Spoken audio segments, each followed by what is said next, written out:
Welcome to the first Crush Cast. I'm Clay Thomas alongside me, Cam Manna, and Steven Durr, former Crush Cast member and Crush play-by-play guy. Steven, how are you? Well, I'm doing great. Thanks for having me on to the Crushcast. A little weird, a little role reversal, but Little but I'm glad to be back on the Crushcast. Great experience.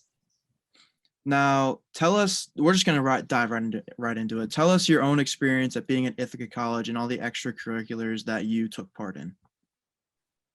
Well, I think it was a phenomenal experience for me. Got me the opportunity to work with the Cortland Crush, as you two both are, this upcoming summer, and you're gonna absolutely love it. Really, just a phenomenal experience. And really, the best parts about Ithaca is getting into the experience right away. I was able to get right into radio, into television, get the production side, get on air time, get a little bit of both, get to see what I like, and I learned that I like both.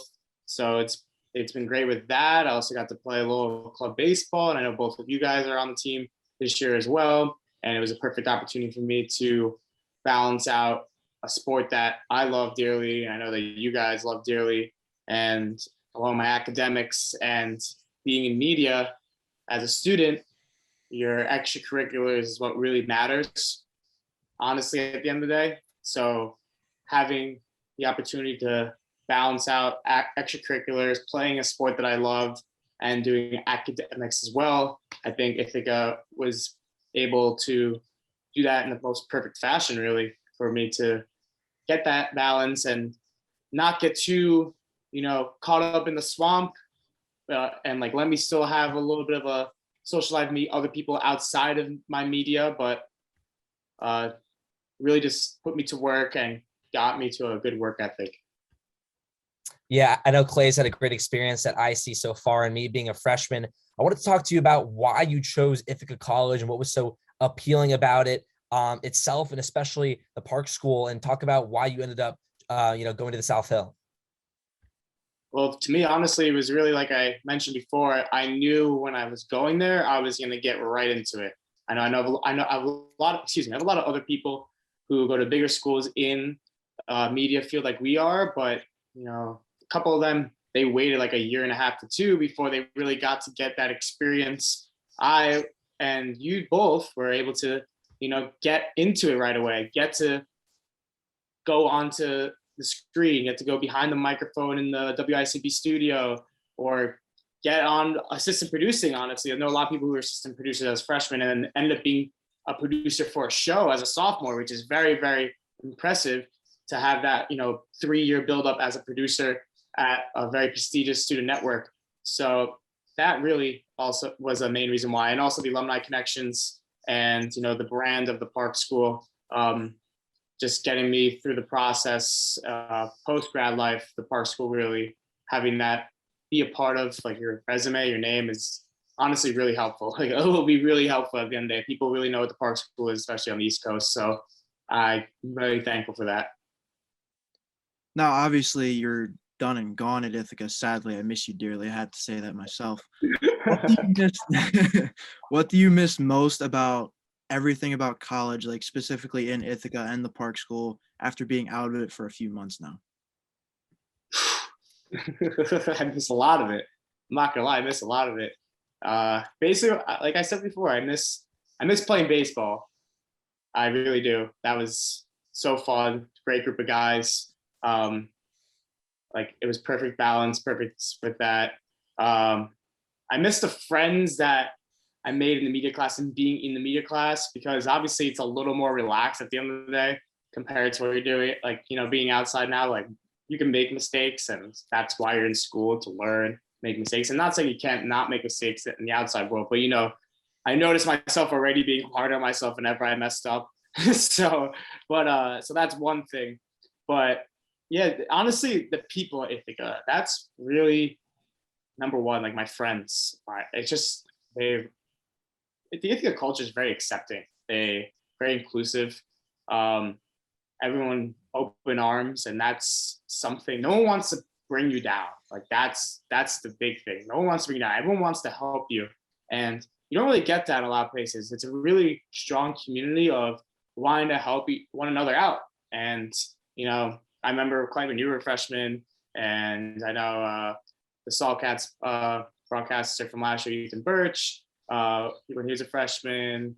I wanted to help you guys out right away because we're in the same field, both played baseball. I wanted to guide you, and I know what you've been doing, especially with Cam now. I'm assuming, hopefully, Clay, is that you're guiding him down the right path because you guys are in a similar path. Both want to be on-air talents in the future for a long time, or just be in media in general, and both love playing baseball. Both want to be involved in baseball, so it's a very similar path. And just really just the help is honestly the best part, the people and the inclusiveness. I know you touched on it, but I just want to personally right now thank you. I don't know if I actually totally ever did, but I want to thank you because when I was a freshman, you know, a lot of it was like, oh, wow, this is kind of scary now. But you were a real guide and a real mentor to me, like throughout my 3 years, actually really 4, because we still stay in touch, and obviously we're doing this now too. And I just want to really thank you, man. Like you're awesome. Yeah, appreciate it. I'm glad I can help this. Find everyone to do well. Everyone's great. You're great. Yeah, and I definitely could touch in on that. Just being a freshman right now, I already see the upperclassmen, the juniors, and the seniors when it comes to ICTV or even club baseball. Just the group of people and how inclusive everyone is, and that's great about the college experience, especially at IC. And now, Steven, being off in the real world now, looking back at your college experience, what advice would you have for your freshman self, and advice for kids like Clay that are about to get ready to head off, like seniors going into the real world? So we'll start with freshmen. I'm guessing freshman is the cliche, appreciate everything, like really appreciate everything that you're going to go through these next 4 years. It's going to snap away just like that. That's the main thing. And it's very cliche. Everyone says it. It goes by fast. It really does go by fast. And I think the whole COVID thing made it go by faster in a sense, because when it started getting a little normal again, I graduated. So like that's why it was definitely definitely appreciate. And COVID adds on to that. Appreciate everything, and you never know when you're getting your last real competitive baseball game. You never know when you get your last broadcast. You really don't. So really just appreciate everything that is involved. And if you're a senior, just look back upon your times of 4 years. Don't dwell on it too much, but look back, see how you grew if you're a senior going to the world, and then take that growth and expand it when you get into the quote real world. Like and honestly, I just want to say this: the Park School really has helped get myself ready for my first entry level job. Like I'm definitely very prepared right now. I've been very prepared. It's really helped a lot, and I'm thankful for the Park School. Thanks for my colleagues, and honestly, the transition hasn't been that hard. It's a little weird at first. I remember my first train ride into the studio. I was like, whoa, like here we go. Like it's like the first day of school. It really is. First day of college. It's kind of that same feeling. The first time ever. Like it's just a little different now because now it's just like it's open. You got years ahead of yourself. Hopefully, with good health and good wishes. And yeah, it's just really just appreciate what you have. Don't dwell on anything too much. Don't burn bridges, and just be positive and be happy. I can attest to that, as I am a senior at Ithaca College, and especially with the COVID, or with what happened with COVID, I also feel like I lost a whole year. I lost the first semester of my junior year. I feel like I lost the majority of my second sophomore year. And obviously I was more bummed because I lost a lot of more time with you, because like we were growing together as well. And then I did think that a lot of this brought us closer, like in the second semester when we were able, my junior year, able to reconnect and everything. But you're totally right. Like COVID really screwed up a lot of timelines for a lot of people. Personally, I think Cam's pretty lucky. Cam's coming into this without having to all that stuff. I know he did. It did ruin some of his high school experience. I can imagine, but at least you still have all the stuff happening for you in college. You don't ruin. Yeah, this is where it gets really insane. But now you're out of college, like we've already established multiple times. Yes. What have you been able to learn this past summer being with the Crush and your time spent with them for over about a year? First of all, I have to thank Bill for the opportunity because he's a great father figure, and you're gonna learn about that this summer, and this honestly right now you'll learn about his father figure to not his players but also his crew. You know, he treats everyone really the same, which is amazing. But going on to what I can learn, independence, self-motivating. That's something I learned a lot. How can I make something better? Because with the schedule, it's adjustment for the college players and the college broadcaster, really, because the college players, they don't play every day in college during the regular season. They don't. And the broadcasters, we don't call a game every day. May a couple back-to-backs maybe, but we won't call a game every day. And that's what I learned, just endurance. How can I take a step in my broadcast every time? And it's hard because there's a lot of games on the table. You can get up to 40 games. I don't know what the restrictions are going to be this year. So if you do every game, you get up to like 40 games. It's going to be a lot. It's going to be a lot. And it's fun. It's a great challenge to have. But that's what I've learned, is to get that self motivation and self, not to say I lacked it before, but it definitely improved. And this motivation of always getting better was there, and just to work independently. Because last year I also was, for the most part, by myself on the baseball broadcast. And luckily, you two this year will be able to piggyback off each other. You have now to develop a great chemistry, and you guys can be around each other too. So I think that's going to make an amazing broadcast with you two. So I'm already looking forward to the games next year with that. Seeing you guys call games is going to be great.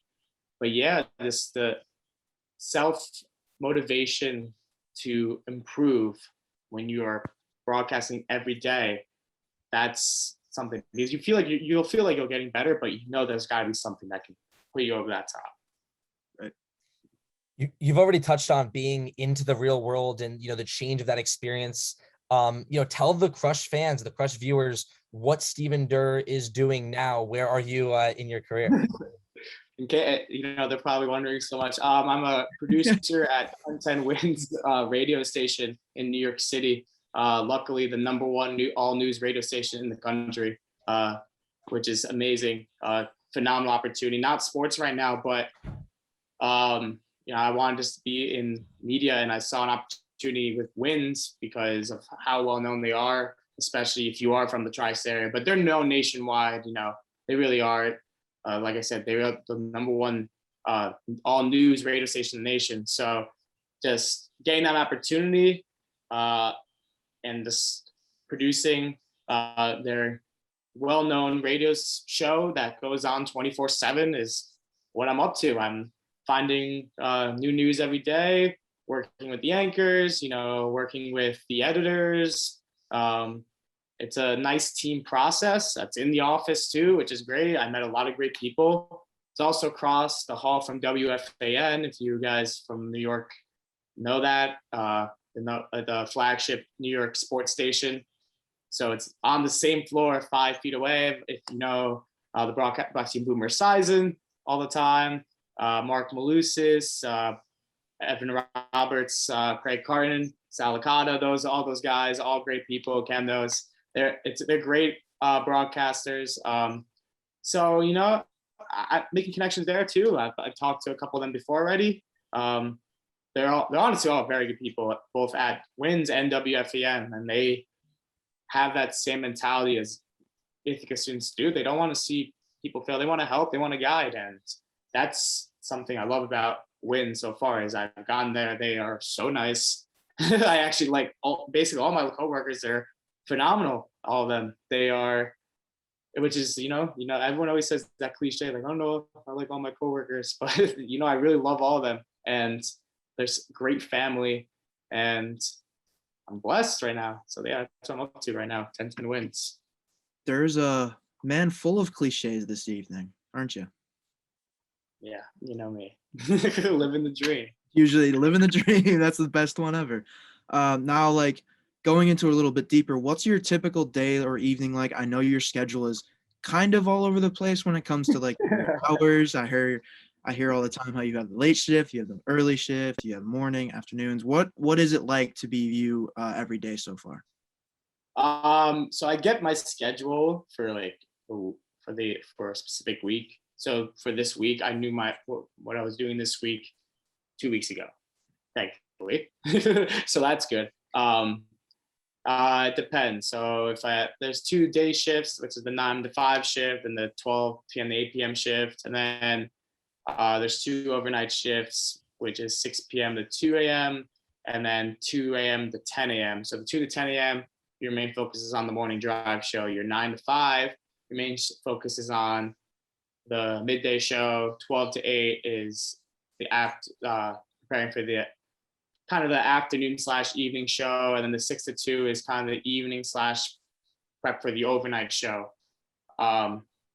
So when I have the normal day shifts, I wake up, go to the train, grab a coffee because I'll need it. Go in, see what's going on in the news world. A couple of days ago, it was crazy because everything was happening at once. They had the whole misfire situation with Alec Baldwin, terrible situation. I feel really awful about that. Then there is wrap-ups of the Brian Laundrie missing case. That same day, they just approved the booster shots too. I think there was one, and it was a New York City mayor debate, so it was a kind of chaotic day, honestly. And that's when they really need everyone to step up, and you'll be assigned more of one thing and do more work of it instead of helping each other out. But basically, I'd be assigned to interview people. I've interviewed a couple of candidates for the mayor race. They're no longer in it. But at the time, You're cursed. yeah, Jumaane Williams was thinking about running, but now he's running for New York City Public Advocate. So I interviewed him. I've interviewed owners of companies that we brought onto the shows, and we use that sound for the show because you got to be creative. When you have an all news station, Wins is if you listen to Wins, it has that same block format, but each block is different sound, different way to produce the news, and obviously news evolves. So I do that. I contact police if there's crime in New York City. Same with the FDNY. Schedule interviews as well for maybe other people. Reach out to media outlets. I also look for news myself. If something breaks, I'll put it in, or see if it's worthy on the show, and edit sound as well. We have a lot of correspondence. We're correspondent with ABC and CBS. That's our 2 main ones, and AP as well. So, we get sound from them. Basically, I would edit that to make sure it's all good to go for the radio and correlate that with the story. And that's basically what I do. I train during the day shifts. I drive during the night shifts. The 6 p.m. drive in New York City, I do not recommend right now. But, the 2 a.m. drive is cool. It's very, very empty. And still the lights in New York City slow you down either way. But a lot of coffee during the 2 to 10 a.m. shift. Luckily, there's a couple places by me 24/7. I can pick up a large iced coffee before, make sure I have one. And I'm pretty much good to go.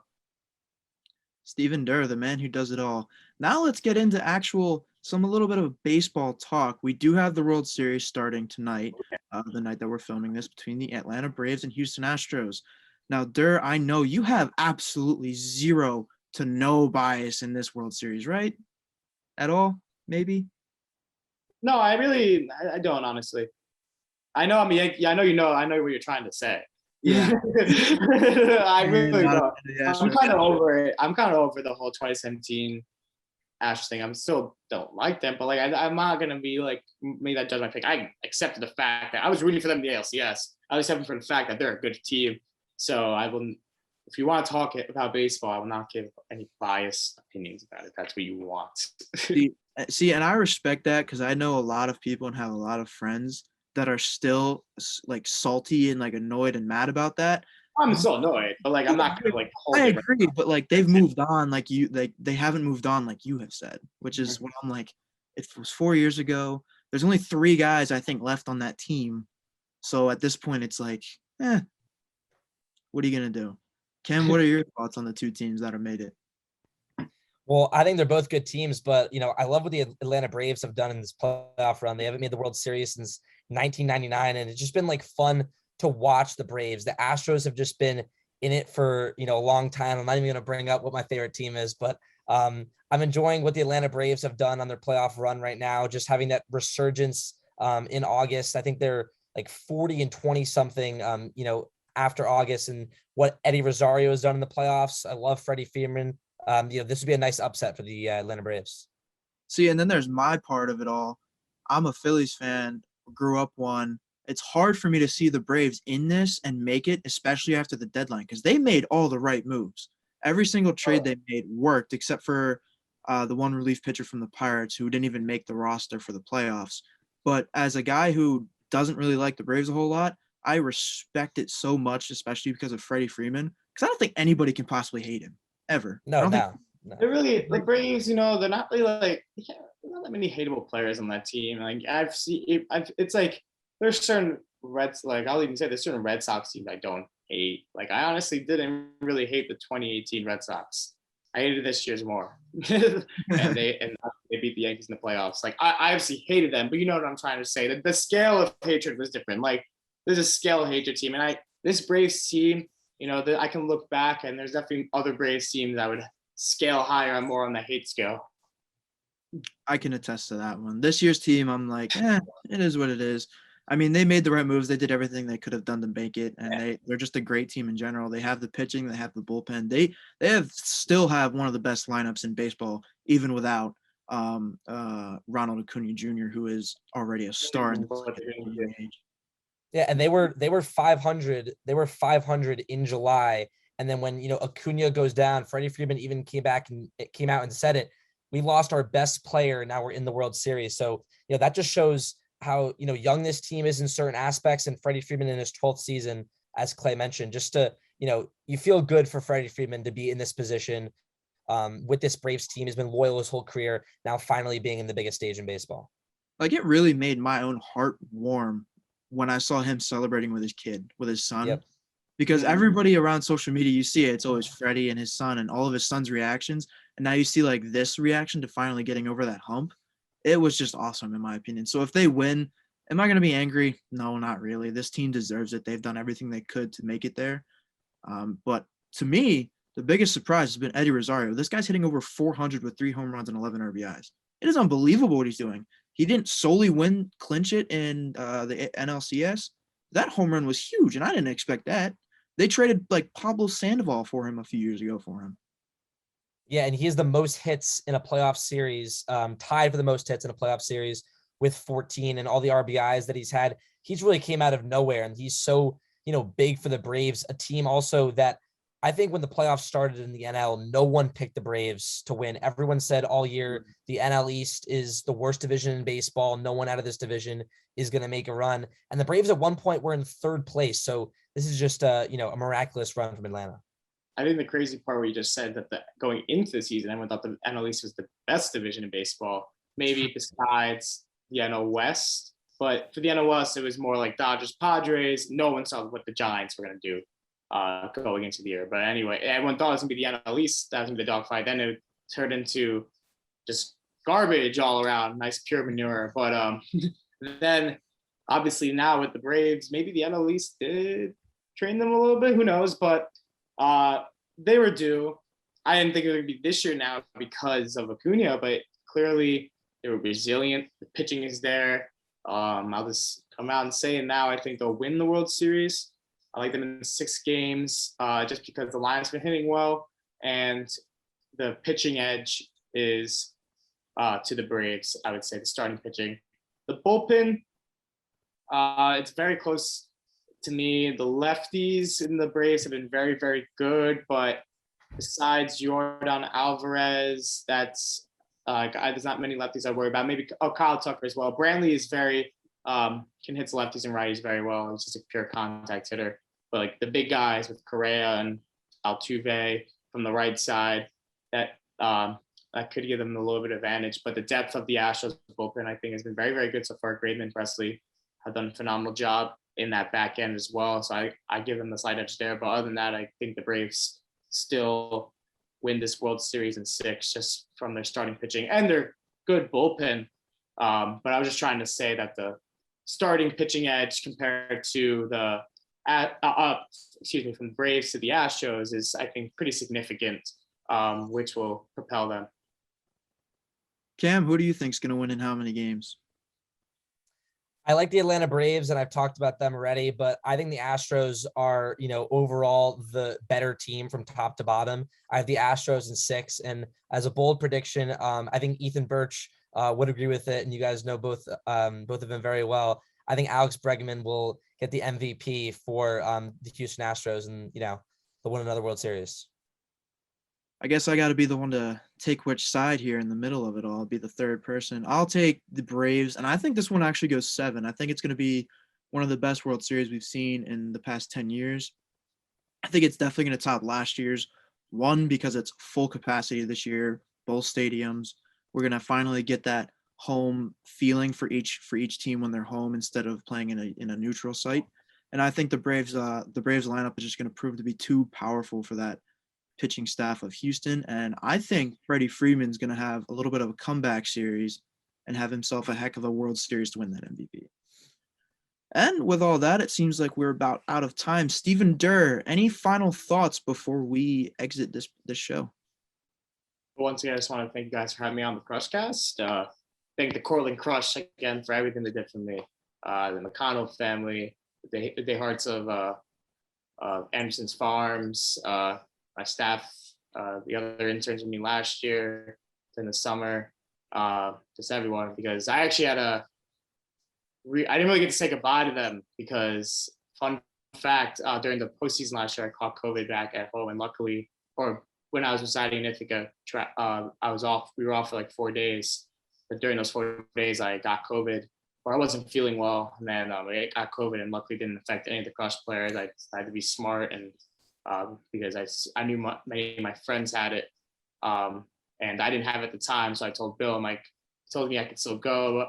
He told me I could still potentially go because I was vaccinated. But the way it was spreading, he said it was up to me, and I just thought it was the best to not go. And it ended up being positive a couple of days later. So I think it was. I'm glad I didn't go because I didn't want to affect the Crush season. They won a championship. And I hope they bring a championship to you guys, but really got to thank Bill for this opportunity. You guys obviously just met him. You guys will love him. He is a father figure. You guys are going to love Anderson's Farm Market too. Get excited for that.